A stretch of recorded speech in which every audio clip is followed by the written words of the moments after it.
Hello student, अघि मैले 2 number गरेको थिएँ। अब फेरि मैले 1 नम्बर गर्नु गइरहेको छु। यहाँ 2 यहाँ 1। अब म यहाँ गर्छु। यसलाई चाहिँ कसरी गर्नुपर्छ भन्ने चाहिँ 3y² minus into minus plus यो दुईटालाई हेर्नु पर्यो 2y² छ हैन। अन्त माइनसको minus 20 equal to 160।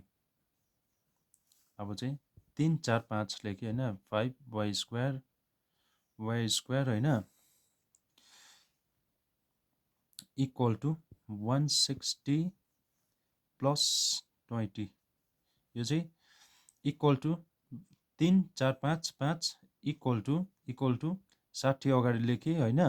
20 plus into minus plus अन्त 20 को 20 लेखेँ। मैले यसरी गरेँ। अब चाहिँ के गर्नुपर्छ भने 5y² इक्वल टु 60 मा 20 जोड्दाखेरि 60 मा 20 जोड्दाखेरि चाहिँ 60 70 80 हुन्छ हैन। 180 हुन्छ। 180 180 भयो हैन।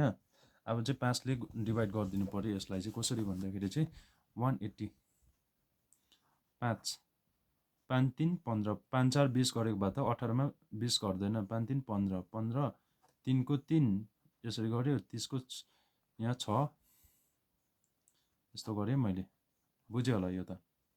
बुझ्छौ तिमीहरूले यो त हैन।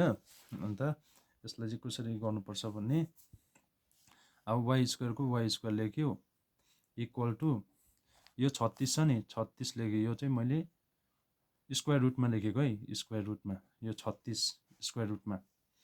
अब y को y इक्वल टु कति गर्दा चाहिँ 36 आउँछ। 6 6 36 6 6 जा 36 हुन्छ हैन। यहाँ चाहिँ हाम्रो 6 हुन्छ।